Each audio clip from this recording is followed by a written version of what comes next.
جان فرما لیا۔ اب کیا ہے، کچھ ساتھی جو ایک طرف بیٹھے ہیں وہ کہتے ہیں اب سورج غروب ہونے کو وقت ہی کتنا رہ گیا ہے، وہ جہاں ہم نے 8-10 گھنٹے گزارے ہیں 2 گھنٹے اور نہیں گزارے جا سکتے۔ ہاں، نبی علیہ الصلوۃ والسلام کو ان کے بارے میں پتا چلا کہ یہ ساتھی کیسے جمع ہوئے، اور جی یہ کچھ ایسے ساتھی ہیں جنہوں نے روزہ افطار نہیں کیا اور وہ پریشانی میں ہیں اور اس انتظار میں ہے کہ روزہ کھولنے کا وقت کب آتا ہے۔ نبی علیہ الصلوۃ والسلام نے کیا ارشاد فرمایا تھا، حدیث میں آتا ہے اولئک هم العصاۃ، اولئک هم العصاۃ، یہ نافرمان، یہ میرے نافرمان ہیں۔ اب دیکھیے کہ روزے جیسی مقدس عبادت بھی جب نبی علیہ الصلوۃ والسلام نے روزہ افطار کر لیا، روزہ افطار کرنے کا حکم دے دیا، تو یہ مقدس روزے کی عبادت بھی عبادت نہیں رہی، اس میں اب اللہ کی رضا باقی نہیں رہی۔ حالانکہ یہی وہ روزہ ہے جس کے بارے میں نبی علیہ السلام نے فرمایا ہے لخلوف فم الصائم اطیب عند اللہ من ریح المسک، کہ روزے دار کے منہ کی بو اللہ رب العزت کے ہاں کستوری سے بھی بہتر ہے۔ لیکن اس کے باوجود یہاں اب افطار کا حکم ہے، افطار آپ نے کیا ہے، لیکن جو روزہ نہیں افطار کر رہا، نبی علیہ السلام اسے کیا فرماتے ہیں، اولئک هم العصاۃ، یہ نافرمان ہے۔ یعنی روزہ بھی اب عبادت نہیں ہے۔ بھائیو، ثابت ہوا، پتہ چلا کہ عبادت وہی ہے جو اللہ کے رسول کی اطاعت میں کی جائے، جو اللہ کے رسول کی فرما برداری میں کی جائے۔ آپ دیکھیے نبی علیہ الصلوۃ والسلام نے ارشاد فرمایا ہے کہ عرفات کے دن کا 9 ذی الحج کا روزہ 2 سال کے گناہوں کے کفارے کا سبب بنتا ہے۔ 2 سال کے گناہ اللہ رب العزت معاف فرما دیتے ہیں۔ لیکن اگر حاجی روزہ رکھے اور میدان عرفات کے دن، تو کیا اس کے لیے روزہ رکھنا افضل ہے؟ نبی علیہ الصلوۃ والسلام نے 9 رمضان کا حج کے موقع پہ روزہ نہیں رکھا، دوسرے دنوں میں جب آپ حج پہ نہیں تشریف لے جاتے تھے تب رکھتے تھے، لیکن جس سال آپ نے حج کیا ہے اس سال آپ نے 9 ذی الحج کا روزہ، یوم عرفات کا روزہ نہیں رکھا۔ اسی لیے علماء کہتے ہیں کہ 9 ذی الحج کا روزہ باوجود اس کے کہ اتنا اجر و ثواب ہے، لیکن حاجی کو وہ روزہ رکھنا بہتر افضل نہیں ہے، ان کے لیے افطار کرنا ہی افضل ہے۔ اب عرفات کا میدان ہو، روزہ رکھا ہوا ہو، اللہ رب العزت سے دعائیں مانگ رہا ہو، تو پھر یہ سونے پہ سہاگے کی مصداق کا مصداق ہے نا۔ لیکن اس کے باوجود بھی یہ روزہ باعث اجر و ثواب وہ نہیں ہے جو اجر و ثواب باہر، یعنی جو حج پہ نہیں آیا ہوا، اس کو اللہ ذوالجلال کے پیارے پیغمبر نے بشارت دی ہے۔ اسی طرح دیکھیے قرآن مجید اللہ رب العزت کا کلام ہے، اور قرآن مجید میں سب سے افضل سورت الفاتحہ ہے۔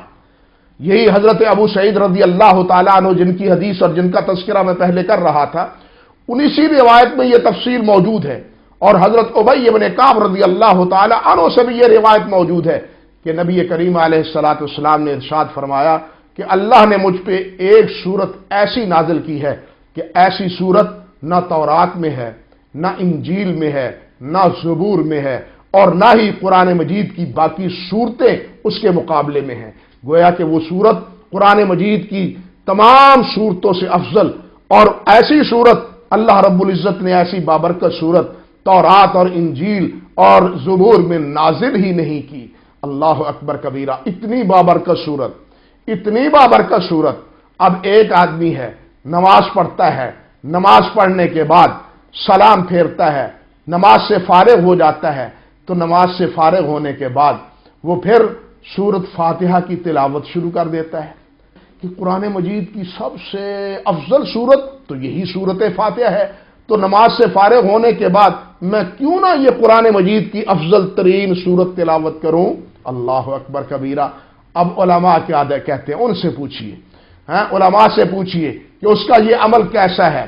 علامہ ابن نجیم رحمۃ اللہ علیہ، انہوں نے الاشباح والنظائر میں لکھا ہے کہ نماز سے فارغ ہونے کے بعد سورت فاتحہ پڑھنا مکروہ ہے۔ سوچئے ذرا، یہ قرآن پڑھنا مکروہ ہوا، اعوذ باللہ، کیا فتویٰ دے دیا علامہ ابن نجیم رحمۃ اللہ علیہ نے، کہ جناب یہ سورت فاتحہ نماز سے فارغ ہونے کے بعد اگر پڑھی جائے تو اس میں کراہت ہے، وہ قرآن پڑھنے میں کراہت ہے۔ ہمارے جیسا کوئی جذباتی آدمی ہو تو کہے اچھا مولوی ہے کہ اس نے قرآن پڑھنے پہ کراہت کا فتویٰ دے دیا.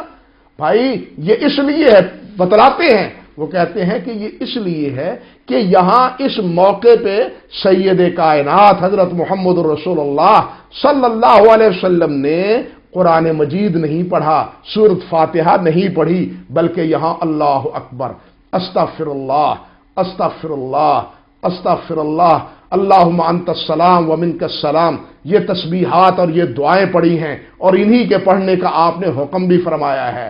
چونکہ یہ آپ کے عمل کے منافی ہے، آپ کے عمل کے مطابق نہیں ہے. اگرچہ یہ سورۃ فاتحہ اپنے عمل میں، اپنے دائرے میں بہت بڑا عمل ہے، لیکن یہ اس کے پڑھنے کا محل اور موقع نہیں ہے. اس لیے بھائیوں، اپنی مرضی سے کسی چیز کا ثواب یا اپنی مرضی سے کسی چیز کا اجر ملنا، یا اب کسی چیز کو اپنی خوشی اور اپنی مرضی سے کہنا کہ اس کے کرنے پہ بھی اللہ راضی ہوتے ہیں، اس کے کرنے پہ بھی ثواب ملتا ہے، یہ محض واہمہ ہے. ثواب بتلایا ہے اللہ کے پیارے پیغمبر علیہ الصلوۃ والسلام نے. وہی ثواب اور وہی درجہ اور مرتبے کی وہ چیز ہے جس کے بارے میں نبی علیہ الصلوۃ والسلام نے فرمایا کہ اس کے کرنے میں اجر و ثواب ہے. جس چیز کو اللہ اور اللہ کے رسول بھلا کہیں وہ بھلی ہے. یہ نہیں کہ میری عقل جس کو بھلا کہتی ہے وہ اچھی ہے، یا جس چیز کو میری فکر کہتی ہے کہ یہ چیز صحیح ہے وہ صحیح ہے. نہیں، صحیح وہ ہے جس کو اللہ اور اللہ کے رسول صحیح کہیں. کار ثواب وہ ہے جس کو اللہ اور اللہ کے رسول کار ثواب کہیں. آپ دیکھیے کہ ایک آدمی، علماء کے ہاں یہ بھی ایک متفق علیہ مسئلہ ہے. دیکھیے حاجی حج کے لیے جاتا ہے، حج کے لیے جاتا ہے، وہاں جا کے منا میں نمازیں پڑھتا ہے، منا میں نمازیں پڑھتا ہے، ظہر کی بھی، عصر کی بھی، مغرب، عشاء، صبح کی، 3 دن وہاں ٹھہرنا ہے، جتنے دن ٹھہرنا ہے وہاں نمازیں پڑھتا ہے. اب کوئی کہے کہ بڑا وقت ہوتا ہے، رات مبیت تو رات کو ہے نا، قیام رات کا، مبیت رات گزارنی تو منا میں رات ہے. جنہیں چلتے ہیں حرم میں اور جا کے وہاں جناب ظہر بھی پڑھیں گے، وہاں عصر بھی پڑھیں گے اور عصر پڑھ کے واپس آ جائیں گے. تو اب اگر منا کو چھوڑ کے کوئی آدمی وہاں جا کے ظہر کی نماز پڑھتا ہے، عصر کی نماز پڑھتا ہے، تو کیا خیال ہے کہ اب بیت اللہ میں فرض پڑھے ہوئے جس کے بارے میں نبی علیہ السلام نے فرمایا کہ 1,00,000 نماز کا ثواب ہے، کیا اس کا یہ عمل باعث اجر و ثواب 1,00,000 کا ہوگا؟ پوچھئے علماء کرام سے. اگر یہ اجر و ثواب کا باعث ہوتا تو پھر نبی علیہ السلام بھی وہاں تشریف لے جاتے، وہاں آپ نماز پڑھتے، یا چلیے نہ سے ایک نماز ہی پڑھ لیتے تاکہ کوئی جواز تو بن جاتا. جواز کا کوئی پہلو نکل آتا کہ ٹھیک ہے جی وہاں افضل ہے. امت کے لیے شفقت کے لیے نبی علیہ الصلوۃ والسلام وہاں تشریف نہیں لے